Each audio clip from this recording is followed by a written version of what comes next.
going to try flying it with a 1.6 milliamp nanotech. I like these nanotechs, they're pretty powerful. I've actually flown this one at 2200 milliamp battery, and it actually flew really well in the wind, so you can go that big, and I've seen people fly it with smaller.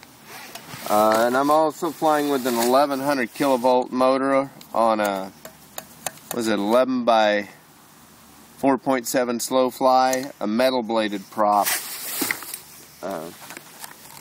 So it gets more than 1-to-1, just barely.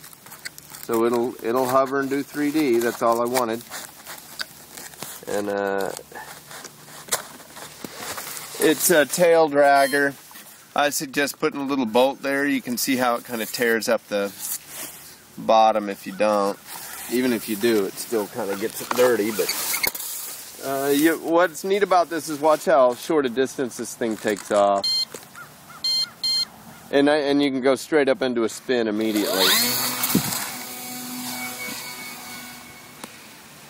Pretty neat. And here, I'm going to take all my dual rates off and show you how quickly this thing will do flips. Here's a flip. You ready? Awesome, huh? Good little 3D trainer. Let's do a little bit of... Can you see that, Garrett? Yeah. Okay, that was terrible. Let's do that again. Let me get closer and try to hang it for us here. There it is. I have really poorly skilled at that, but even I can do that. So great little trainer for that. Okay, I'm taking the dual rates off. I want to show you a landing. Okay, I'm cutting the throttle now. And pulled up at the end, and that's it. Pretty hard plane direct. Alright, let's go do some stunts and show you how it does. Okay, let's take it straight up and go into a spin. Hope you can see that on that camera. Come out of the spin now and lift up. Nice. Let's try a knife edge. There's a knife edge. Half throttle knife edge. Very smooth. Can you see that? Yeah.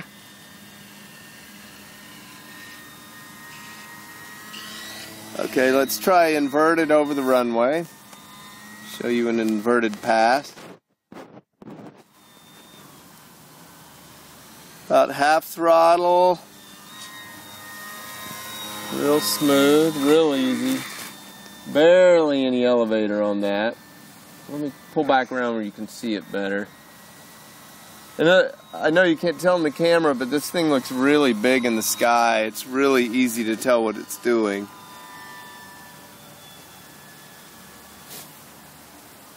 Once again, these landings are just phenomenally easy. Look at that. And even though it's a tail dragger, look how much control you've got.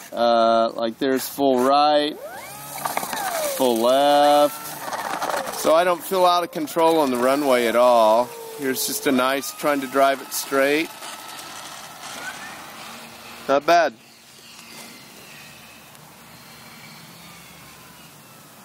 Full speed. Still, I notice it's pretty slow airplane, but it even acts a little squirrely when you try to go fast with it. That's just not what this is made to do. Oh, I know it's kind of neat. Let's go into a stall and see how slow we can go here. Ready?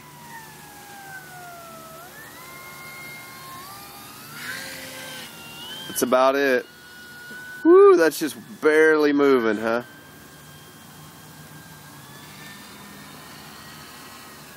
That's about it. Let's do a really fast loop here. Full on loop. There it is. That's pretty good. Here's a reverse one. Oops. Fail. And here's our top spin speed.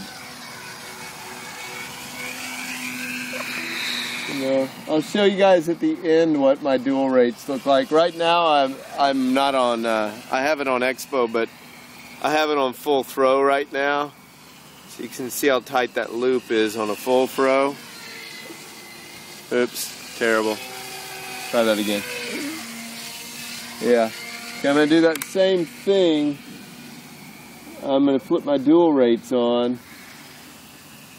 And here's a little smoother one. That's actually better, isn't it? Yeah. That's about it. And there's my alarm.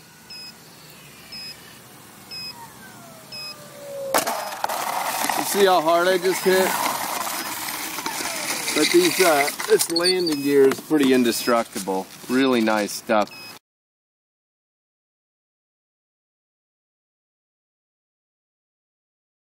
I'm going to show you this little 3D trainer plane here. Kind of not much setup to do, not much to talk about. All I would say is probably better to just buy this thing with all the parts in it. It's not that expensive. I put all the parts in myself, and I ended up with the same exact plane I would have had probably with their parts in it. So it was just a lot of extra work to run all the cabling and everything that you probably shouldn't have to put yourself through. I've been running these with one 1600 milliamp 3-cell batteries on an 1100 kilovolt, and this is a 11 by 4.7 slow fly. It just happens to be a metal blade because that's what I had left over from my hexcopters. One of my hexcopters. Let's power this up and show you the throws and stuff. Let me redo that. Okay. Oh, and it's a 30 amp ESC. It seems to be fine. Let's get to the landing gear. First of all, landing gear is really sturdy, but I did drop these off in the weeds. After the first couple of flights, it just fell out during flight. So what I did is I glued in the landing gear so that it would no longer just fall to the earth. And everything fits in real nice. Your controller here, I just put some Velcro straps on to hold them in, and hopefully you don't have to go through the pain in the butt of mounting everything. That really did take way longer than I thought it was going to. But if it comes pre-built, you're not going to have to do too much.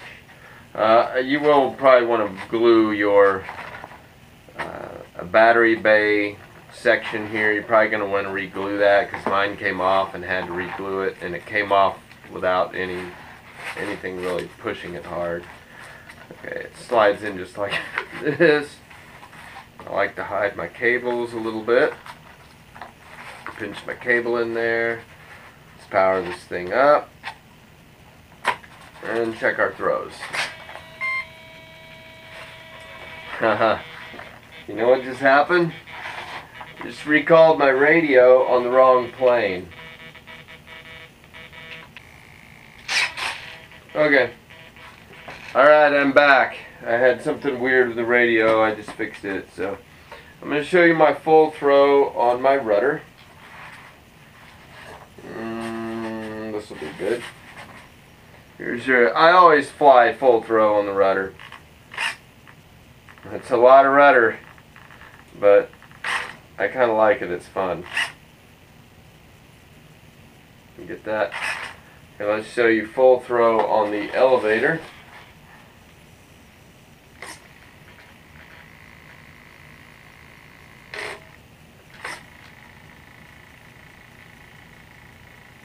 Good. Now I'm going to show you the here's your dual rate on the elevator, which I think flies better. You saw in the video it was just more controlled. With full throw, it has a tendency to come out of loops weird and just fly kind of funny. Alright, here's the full throw on the ailerons, which is a lot of fun.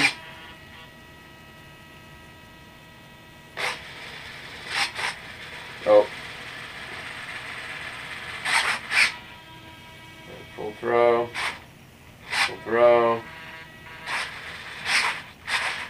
think that's because my radio's so close. Put it down here. This is dual rate on the ailerons, which is, well, it flies fine either way.